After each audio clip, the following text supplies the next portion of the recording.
పక్కా plan ప్రకారం హిందూపురం మాజీ MP YSRCP రాష్ట్ర అధికార ప్రతినిధి గోరంట్ల మాధవ్ని ఇరికించే ప్రయత్నం జరుగుతుందన్న విమర్శలు వ్యక్తమవుతున్నాయి. తాజాగా విజయవాడ పోలీసులు ఆయనకు నోటీసులు ఇచ్చారు. ఈ క్రమంలో ఆయన తనకు జరిగిన అన్యాయంపై ప్రభుత్వం తీరు మీద విమర్శలు చేయగా అన్ని ఆయుధంగా మార్చుకుని కూటమి పార్టీ నాయకులు ఫిర్యాదులు చేస్తున్నారు. నిన్నటి రోజు విజయవాడ పోలీసులు నోటీసులు ఇచ్చిన సమయంలో మాధవ్ చేసిన వ్యాఖ్యల మీద టీడీపీ జనసేన నాయకులు జిల్లా ఎస్పీకి ఫిర్యాదు చేశారు. అనంతపురం జిల్లా పోలీస్ కార్యాలయానికి వచ్చిన టీడీపీ జనసేన నాయకులు గోరంట్ల మాధవ్ చేసిన వ్యాఖ్యలకు సంబంధించిన వీడియోలను అందజేశారు. రాష్ట్రంలో అంతర్యుద్ధం రానుందంటే ప్రభుత్వాన్ని అస్థిరపరిచేందుకు గోరంట్ల మాధవ్తో పాటు వైసీపీ శ్రేణులు ప్రయత్నిస్తున్నట్లు తెలుస్తుందన్నారు. రాష్ట్రంలో అల్లజడులు సృష్టించి వ్యక్తులు వర్గాల మధ్య వైషమ్యాలు సృష్టించే ప్రయత్నం జరుగుతుందన్నారు. అందుకే గోరంట్ల మాధవ్ని అరెస్ట్ చేసి విచారించాలని విజ్ఞప్తి చేశారు. దీనిపై జిల్లా ఎస్పీ కూడా సానుకూలంగా స్పందించినట్లు వివరించారు. గోరంట్ల మాధవ్ అనంతపురం జిల్లాకు పట్టిన ఒక చీడ పురుగు లాంటి వ్యక్తి అని జనసేన నాయకులు వ్యాఖ్యానించారు. గోరంట్ల మాధవ్ కాదు కదా ఆయన్ని గెలిపించిన జగన్ రెడ్డి వచ్చి ఎన్ని కుట్రలు పన్నినా కూటమి ప్రభుత్వాన్ని ఇంచు కూడా కదిలించలేరని అన్నారు. మీడియా మిత్రులందరికీ నమస్కారం. నిన్నటి రోజున గోరంట్ల మాధవ్ గారిపై ఒక కేసు నమోదు విషయంపై పోలీసులు ఆయనకు నోటీసులు ఇవ్వడం జరిగింది. ఆ నోటీసులకు సంబంధించి ఆయన వివరణిస్తూ రాష్ట్రంలో ఉన్న రాష్ట్ర ముఖ్యమంత్రి వర్యులు శ్రీ నారా చంద్రబాబు నాయుడు గారిని అలాగే ఉప ముఖ్యమంత్రి అయిన శ్రీ పవన్ కళ్యాణ్ గారిని ఉద్దేశిస్తూ ఈ రాష్ట్రంలో అక్రమ కేసులు పెడుతున్నారు, అందుకు రానున్న రోజుల్లో తప్పకోకుండా అంతర్యుద్ధం మొదలవుతుంది అని సాక్షాత్తు మీడియా ముందు చెప్పడం జరిగింది. ఆ ఉద్దేశంతోనే ఈరోజు మేము జిల్లా ఎస్పీ గారికి గోరంట్ల మాధవ్ గారిపై చర్యలు తీసుకోవాలా, అంతర్యుద్ధం అంటే ఏంటి, అంతర్యుద్ధంలో ఏం దాగి ఉంది, ఈ కూటమి ప్రభుత్వాన్ని కూలదోయడానికి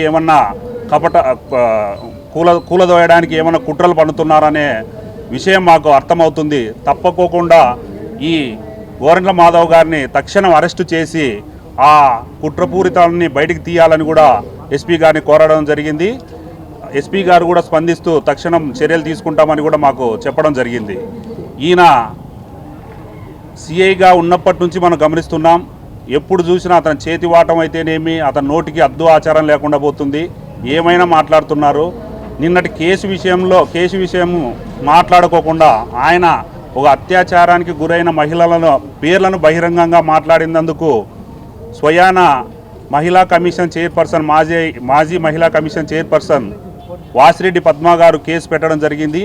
ఆ కేసుకు వివరణ ఇవ్వకోకుండా తను ఏదో విధంగా మీడియాలో అయితేనేమి హైప్ కావాలనే ఉద్దేశంతో ఇలాంటి చర్యలు చేస్తున్నారు. ఈయనకు తప్పకుండా తగిన గుణపాఠం చెప్పాలని కూడా ఎస్పీ గారిని కోరడం జరిగింది.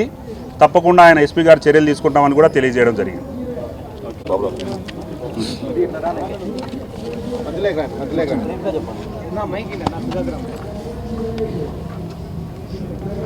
మాజీ ఎంపీ అయినటువంటి గోరంట్ల మాధవ్ పైన కూటమి నాయకులు అందరూ కలిసి కేసు పెట్టాలని మేము రావడం జరిగింది. ఎస్పీ గారికి ఇక్కడ రిప్రజెంటేషన్ కూడా ఇచ్చాము, కేసు కంప్లైంట్ చేయండి అని చెప్పి. ముఖ్యంగా అనంతపురం జిల్లాలో ఎవరైనా చీడపురుగు ఉన్నాడు అంటే ఒక గోరంట్ల మాధవ్ అని చెప్పాలి. ఎందుకంటే గతంలో ఉన్నటువంటి ప్రభుత్వం నుంచి చూస్తూ ఉన్నాము, ఈ రోజు వరకు ఆయన నోటికి కానీ హద్దుపద్దు లేకుండా అయిపోయింది.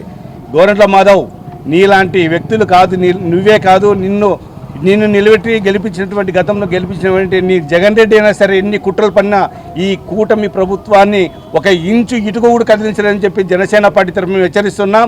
అదేవిధంగా చెప్తున్నాం, ఇక్కడ ఇంకోసారి ఎప్పుడైనా కానీ ఇటువంటివి ఏమైనా రిపీట్ అయితే మా కూటమి నాయకులపైన కానీ నువ్వు ఇష్టాచారం మాట్లాడితే ఖచ్చితంగా కూటమి నాయకులు కార్యకర్తలు ఏకమై నిన్ను తుది ముట్టించేంత వరకు మేము నిద్రపోవని తెలియజేస్తున్నాం.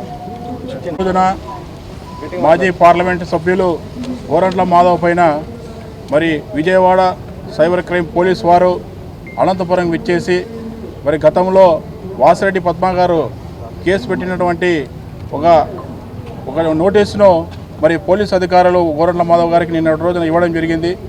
మరి ఈరోజు గోరంట్ల మాధవ్ ఆ కేసుకు సంబంధించిన విషయాలు మాట్లాడుకోకుండా ఈరోజు కూటమి ప్రభుత్వం పైన లేని ఆరోపణలు చేస్తూ మరి గౌరవనీయులు నారా చంద్రబాబు నాయుడు గారి పైన అదేవిధంగా జనసేన డిప్యూటీ సీఎం మరి ఈరోజు పవన్ కళ్యాణ్ గారి పైన మరి అసత్య వాక్యాలు చేస్తూ మరి ఈ రాష్ట్రంలో అంతర్యుద్ధం మొదలవుతుంది అని చెప్పేసి మాటలు మాట్లాడడం మేము తీవ్రంగా ఖండిస్తున్నాం. ఈరోజు ఒకటే అడుగుతున్నాం, గోరంట్ల మాధవ్ నీ పైన ఆరోపణలు ఏవైతే వస్తున్నాయో అవి నాకు సంబంధం లేదు, నాకు పైన మరి రాష్ట్ర ప్రభుత్వాలు అన్నీ నాకు మీద కుట్రలు పడుతున్నాయని చెప్పేసి నీ ఉద్దేశంతో నువ్వు నిరూపించుకోవాలి. కానీ నువ్వు ఏదో రాష్ట్రంలోనూ మరి అదేవిధంగా అనంతపురం జిల్లాలోనూ హైప్ కావాలని సోషల్ మీడియాలో నీకు నోటుకు వచ్చిన వాక్యాలు చేయడం మేము ఈరోజు తీవ్రంగా ఖండిస్తున్నాం. మరి అదే విషయంలో మరి ఈరోజు కూటమి నాయకులందరూ కూడా మరి జిల్లా ఎస్పీ గారికి ఈ అంతర్యుద్ధం అనే పదం వాడకూడడం జరిగింది కాబట్టి అతనిపైన ఖచ్చితంగా చర్యలు తీసుకోవాలని మరి ఈరోజు మేమందరం కూడా మరి విన్నపం ఇవ్వడం జరిగింది. జిల్లా అధికారి అయినటువంటి ఎస్పీ గారు కూడా వెంటనే స్పందించి ఖచ్చితంగా అతనిపైన చర్యలు తీసుకుంటామని మాకు హామీ ఇవ్వడం జరిగింది. మరి ఈరోజు గోరంట్ల మాధవ్ ఒకటే చెప్తున్నాం, నీకు చేతనైతే మా అభివృద్ధి పథంలో నడుస్తున్నటువంటి కూటమి ప్రభుత్వంతో కలిసి నువ్వు ముందుకు రావాలి, కానీ నీకు నోటుకు వచ్చిన వాక్యాలు మాట్లాడడం మీకు సమంజసం కాదని చెప్పి తెలియజేసుకుంటున్నాం. నీ పద్ధతి మార్చుకోకపోతే ఈరోజు అనంతపురం జిల్లా నుంచి కూడా నీ తరిమి కొట్టేందుకు మేమంతా సిద్ధంగా ఉన్నామని చెప్పేసి ఈరోజు కూటమి ప్రభుత్వం తెలుపు చేసుకుంటున్నాం.